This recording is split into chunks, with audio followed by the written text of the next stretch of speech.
아멘. 할렐루야. 오늘도 새벽 기도의 자리에서 말씀을 듣고 간절히 기도하심으로 내 안에 계신 주님과 풍성한 교제를 나누시고 주시는 힘과 능력으로 가정과 또 교회와 일터에서 승리하는 복된 한 날 되시기를 주님의 이름으로 축원합니다. 오늘 말씀의 제목은 그러나 이제는입니다. 그러나 이제는입니다. 우리는 누구나 마음속에 이런 질문을 한 번쯤은 던져봅니다. 나는 잘 살고 있는가? 나는 과연 괜찮은 사람인가? 나는 하나님 앞에서 부끄럽지 않은가? 이런 질문들 앞에서 때로는 우리는 종종 기준을 낮출 때가 있습니다. 절대평가를 하지 않고 나보다 부족한 사람과 비교하면서 상대평가를 하면서 만족하는 겁니다. 그래도 내가 저 사람보다는 낫지. 그 정도까지는 아니지. 나름대로 노력은 하고 있으니까 괜찮다. 그렇게 어느 순간 우리는 자기 자신에게는 너그러워집니다. 그리고 어느새 죄를 죄로 느끼지 못하는 상태에 이르게 됩니다. 반성이 처음에 많았는데 이후에는 합리화가 채워지게 되고 회개가 아니라 자기 위로에 머물게 된다라는 겁니다. 신앙생활도 비슷한 면이 있습니다. 예배에 빠지지 않고 봉사도 하고 헌금 생활도 하고 시간이 지나다 보면 나는 믿음 생활을 잘하고 있다라고 생각하게 됩니다. 하지만 하나님은 우리가 바쁘게 무엇을 하고 있는 것보다 그 중심에 무엇이 담겨 있는지를 보십니다. 겉으로 드러난 열심보다 그 마음이 진정으로 하나님을 사랑하고 있는지, 그분의 뜻에 따르고 있는지를 보신다는 겁니다. 로마서 3장에서 바울은 단호하게 선언했습니다. 의인은 없다. 한 사람도 없다. 모든 사람이 죄를 범하였기에 하나님의 영광에 이르지 못하게 되었다. 우리는 스스로에 대해서 이 정도면 괜찮다라고 판단하고 있지만 하나님의 기준 앞에 서게 되면 어느 누구도 예외 없이 죄인이구나 이 점을 깨닫게 됩니다. 단지 조금 부족한 것이 아니라 본질적으로 하나님과 단절된 상태, 영적으로 죽은 존재, 죄인이다라는 겁니다. 그런데 놀라운 소식이 있습니다. 하나님은 이 죄인들을 정죄로 끝내시진 않습니다. 외면하지 않고 죄인을 의인으로 바꾸셔서 그렇게 하나님의 자녀로 주님의 은혜 가운데 살아갈 수 있도록 인도하신다라는 겁니다. 우리의 자격과 노력이 아니라 예수님의 십자가의 은혜로 그렇게 죄인이 구원받아서 하나님의 자녀로 살아갈 수 있도록 문을 여셨다는 겁니다. 오늘 말씀의 제목은 그러나 이제는입니다. 오늘 선포되는 말씀에 따라 죄를 회개하고 복음을 믿음으로 내 안에 계신 예수님과 함께 살아가는 그분의 은혜 가운데 머무는 저와 여러분 되시기를 주님의 이름으로 축원합니다. 첫 번째로 우리는 모두 죄인입니다. 우리는 모두 죄인입니다. 특별히 큰 잘못을 저지른 것도 아니고 누구에게 큰 피해를 끼친 적도 없습니다. 남들보다는 조금은 착하고 바르게 살아왔습니다. 신앙생활도 성실하게 했습니다. 나는 그렇게 괜찮은 사람이라고 판단하게 됩니다. 하지만 사도 바울은 오늘 말씀을 통해 그런 생각에 대해 정면으로 도전합니다. 바울은 먼저 유대인들을 향해서 질문합니다. 유대인의 나음이 무엇이냐? 할례의 유익이 무엇이냐? 유대인은 분명 자랑할 만한 점이 있었습니다.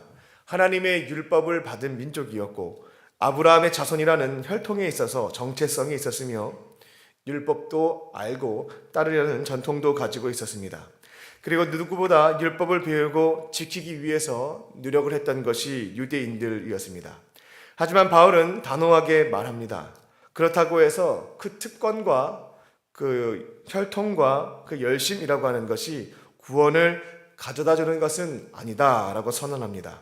아무리 율법을 알고 있고 배우고 있고 실천하고 있다 할지라도 구원에 이를 수 없다라는 겁니다.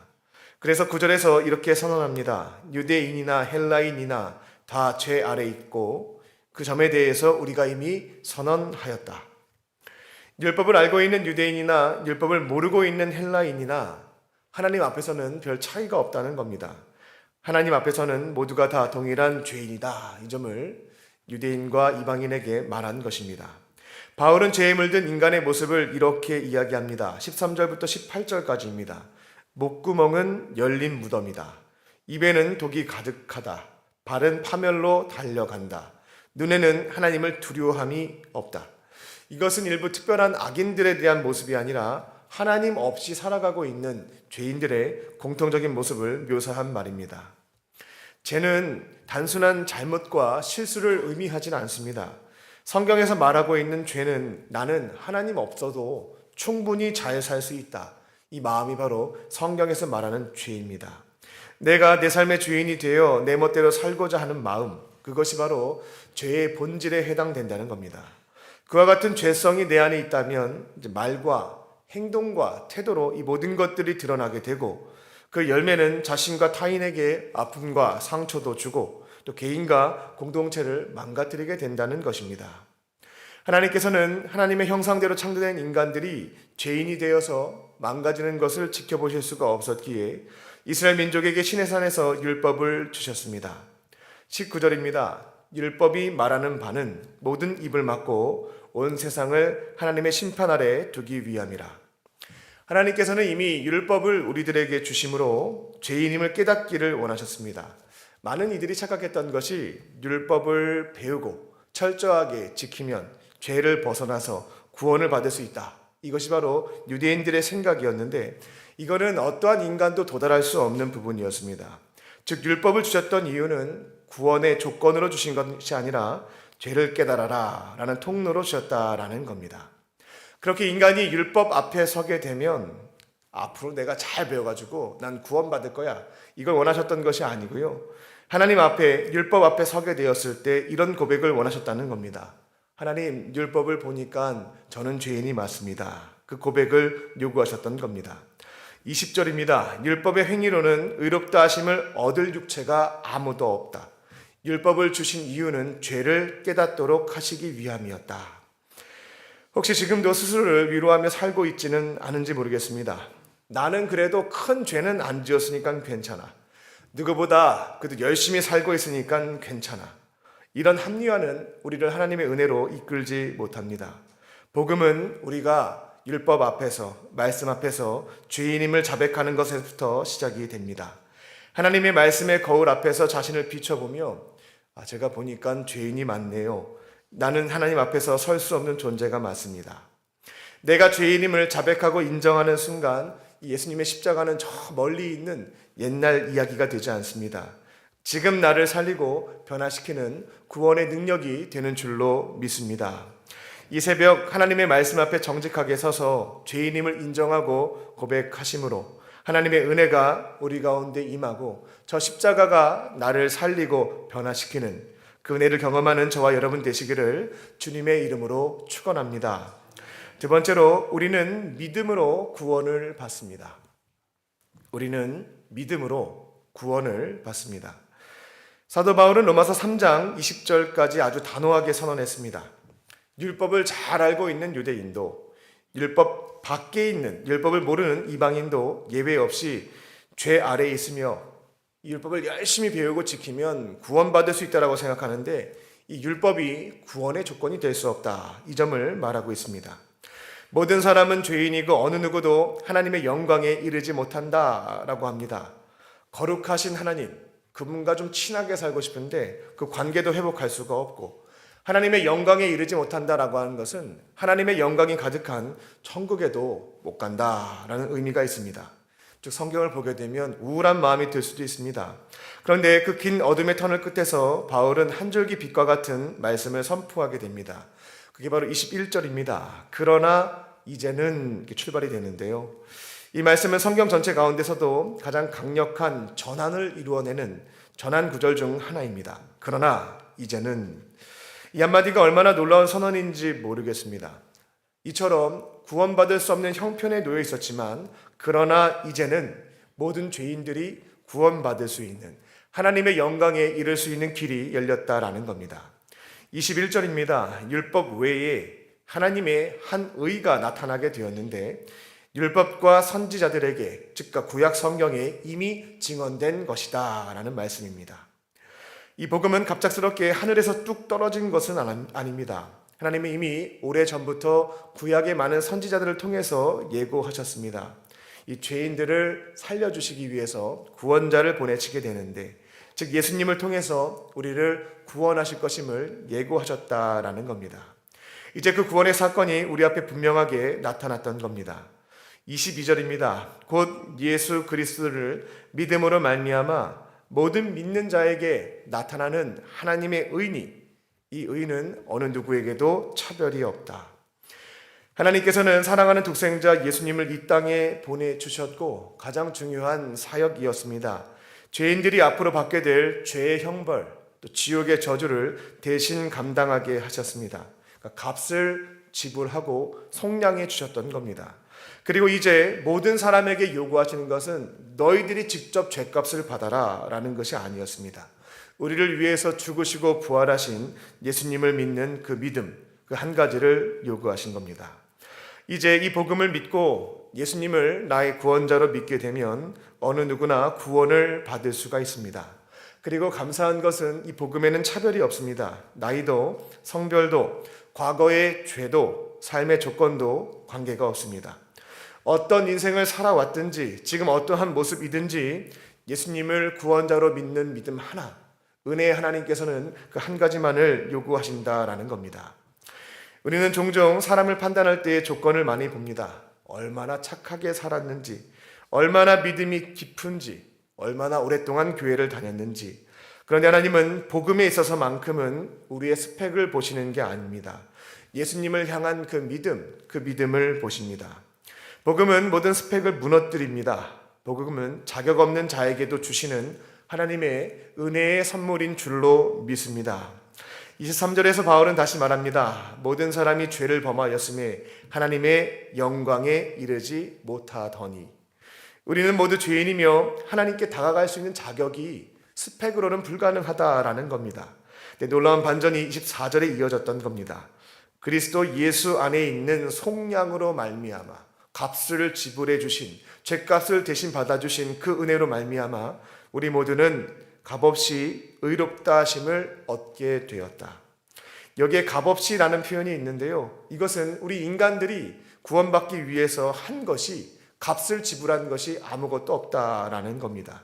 모든 것은 하나님의 독생자이신 예수님께서 또 성령께서 다 이루셨다는 겁니다. 25절입니다. 그렇게 예수님은 하나님과 죄인들의 깨어진 관계를 화목하게 만드는 화목 제물이 되셔서 영원하고도 완전한 마지막 그 제사를 하나님께 드렸던 겁니다.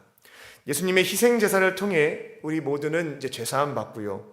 죄인에서 의인으로, 이전까지는 진노의 자녀였죠. 근데 이제는 하나님의 자녀가 되어 사망에서 영생으로 그 은혜로 구원받을 수 있게 되었다라는 겁니다. 이제 복음을 믿고 예수님을 영접하는 자들에게는 하나님께서 은혜로 값없이 구원의 선물을 주시는 줄로 믿습니다. 하지만 우리 곁에 있는 사탄은 계속해서 거짓 메시지를 보냅니다. 넌 아직도 구원받으려면 멀었어. 이렇게 해서는 천국에 갈 수가 없어. 너가 이렇게 연약하고 부족하고 죄를 짓고 있는데 하나님께서 자녀로 받아주시겠어.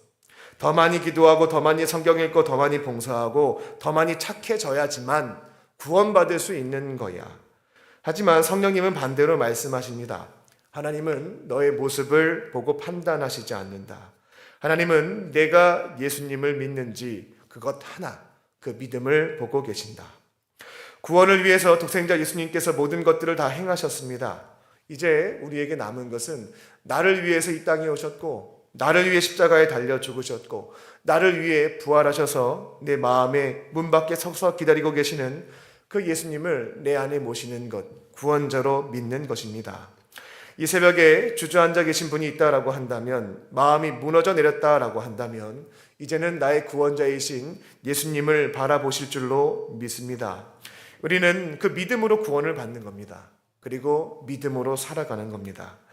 마음의 문 밖에 서서 기다리고 계시는 예수님을 영접하시고, 그러나 이제는 구원받은 하나님의 자녀가 되어 은혜 가운데 살아가는 저와 여러분 되시기를 주님의 이름으로 축원합니다.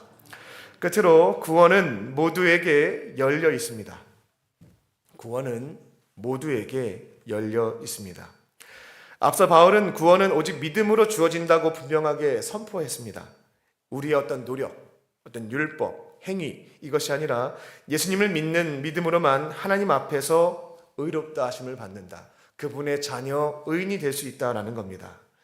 이제 그는 마지막으로 이 믿음의 복음이 단지 일부 사람들만을 위한 것이 아니라 모든 사람에게 열려 있는 것이다 라는 위대한 선언으로 나아가게 됩니다. 27절입니다. 바울은 이렇게 묻습니다. 그런즉 자랑할 때가 있느냐? 있을 수가 없다. 무슨 법으로냐? 행위로냐? 아니다. 오직 믿음의 법으로 구원을 받는다. 믿음으로 구원을 받는 사람들은 사실 자랑할 게 아무것도 없습니다. 이 복음을 저희가 믿고 경험하게 되면 자랑이 멈추게 됩니다. 우리가 구원을 받은 것은 타종교처럼 내 열심과 수양으로 받은 게 아니거든요. 나의 도덕성이나 열심 때문이 아니라 하나님의 전적인 은혜 사건이기 때문에 그렇습니다. 그래서 복음을 믿게 되면 복음은 나를 높일 수가 없고요. 하나님을 높이게 되는 것이 바로 복음이다라는 겁니다. 29절과 30절에서 바울은 이렇게 이어갑니다. 하나님은 다만 유대인의 하나님일 뿐이냐? 또한 이방인의 하나님은 아니시냐? 진실로 이방인의 하나님도 되신다. 할례자도 믿음으로 구원받을 수 있고 무할례자도 믿음으로 하나님의 의롭다 하심을 받을 수가 있다. 당시 유대인들에게는 충격적인 말씀이었습니다. 우리들만이 선택받은 민족, 선민으로서 구원은 우리들의 것이다 라는 마음이 있었거든요. 하지만 바울은 그 경계를 완전히 허무는 선언을 했던 겁니다. 하나님은 유대인의 하나님일 뿐만 아니라 이방인의 하나님도 되신다라는 겁니다. 예수님의 십자가는 단지 종교적으로 준비된 자들만을 위한 것이 아니라 죄로 인해서 무너져 있는 모든 사람들을 위한 하나님의 은혜의 선물이다라는 것입니다. 복음은 어떠한 조건도 달지 않습니다. 과거가 좀 복잡하든지 지금 삶이 무너져 있든지 실패와 죄로 얼룩져 있다든지 이런 것들이 중요하지 않다라는 겁니다. 예수님을 믿는 자는 어느 누구나 구원을 받을 수가 있습니다. 복음은 어떠한 기준도 세우지 않습니다. 나이, 배경, 학벌, 인종, 교회 다닌 연수, 사회에서 회사 들어가려면 여러 가지 자격 요건들이 많이 필요하거든요. 근데 복음은 그런 기준을 세우지 않는다는 겁니다. 하나님께서 지켜보고 계신 것은 단 하나, 그 마음에 예수님을 구원자로 믿는 믿음, 지금 문 밖에 계신 그 예수님을 내 안에 모시는 영접함이 있느냐, 이것을 보시는 겁니다. 어느 누군가는 말합니다. 저는 안 되겠습니다. 저는 너무 멀리 와버렸습니다. 제가 무슨 자격으로 하나님 앞에 나아갈 수 있겠습니까? 또 어떤 분들은 간혹 이렇게 말씀하시는 분이 있습니다. 저 같은 사람이 어떻게 교회에 갈 수 있겠습니까? 저는 늘 실패하고 넘어지는 사람인데 예수님 찾을 수 없습니다. 하지만 바울은 분명하게 선포합니다. 22절입니다. 차별이 없느니라. 복음은 차별이 없다는 겁니다. 예수님의 피는 선택해서 흘러내리지 않습니다. 십자가의 은혜는 모든 죄인을 향해 열려 있다는 겁니다. 그리고 하나님이 거절하는 사람은 없습니다. 오늘 우리가 받은 이 구원은 나만을 위한 것은 아닙니다. 하나님은 지금 누군가의 마음을 여전히 두드리고 계시고요. 또 내 가족 중 누군가가, 내 친구 중 누군가가, 내 직장과 학교와 내 삶의 자리에는 여전히 복음을 기다리고 있는, 복음이 필요한 이들이 있다라는 겁니다. 우리는 그들에게 주신 마음으로 이렇게 전할 수 있어야 되겠습니다. 하나님의 구원의 선물은 당신에게도 열려 있습니다. 하나님은 나도 사랑하시고요, 당신도 사랑하십니다. 이제는 이와 같은 질문을 스스로에게 던져봐야 되겠습니다. 내가 받은 이 구원의 선물이 내 안에만 머물러 있지는 않은가? 이제는 복음을 듣고 끝내는 자가 아니라 복음을 살아내고 또 나누고 누군가에게 증거하는, 차별이 없는 이 복음을 증거하는 저와 여러분 되시기를 주님의 이름으로 축원합니다. 기도하겠습니다. 참 좋으신 하나님, 오늘도 우리에게 하루를 살 수 있는 이 귀한 생명을 선물로 주시고 하루의 시작을 세상의 거짓 메시지에 귀 기울이지 않고 살아계신 하나님의 말씀으로 열어가게 하시니 감사합니다. 우리가 죄인임을 고백하게 하시고 예수님을 믿는 믿음을 주셔서 구원받게 하시니 감사합니다. 이제는 그 구원을 나만 간직하지 않고 차별이 없는 이 은혜의 복음을 모든 사람들에게 기회 주실 때마다 또 삶으로 입술로 증거하는 하나님의 사람들 되게 하여 주시옵소서. 오늘 주님께서 베풀어 주신 은혜, 사랑을 기억하며 마음과 뜻과 정성을 모아 주 앞에 예물을 드린 손길들이 있습니다. 어려운 상황과 형편 속에서도 간절한 마음의 소원을 담아 예물을 드리오니 또 모든 기도에 응답하여 주시고 하늘의 신령한 것과 땅의 기름진 복으로 충만하게 채워 주시옵소서. 또 이곳에 육체의 질병과 마음의 상처 또 영적인 문제를 가지고 온 환우들이 있습니다. 성령께서 아픈 부위에 따뜻한 손길로 안수하여 주시고 성령의 기름을 부어 주셔서 모든 질병을 깨끗하게 치유하고 회복시켜 주시옵소서. 그렇게 하실 줄 믿고 감사드리오며 예수님의 이름으로 기도합니다. 아멘. 이 시간 함께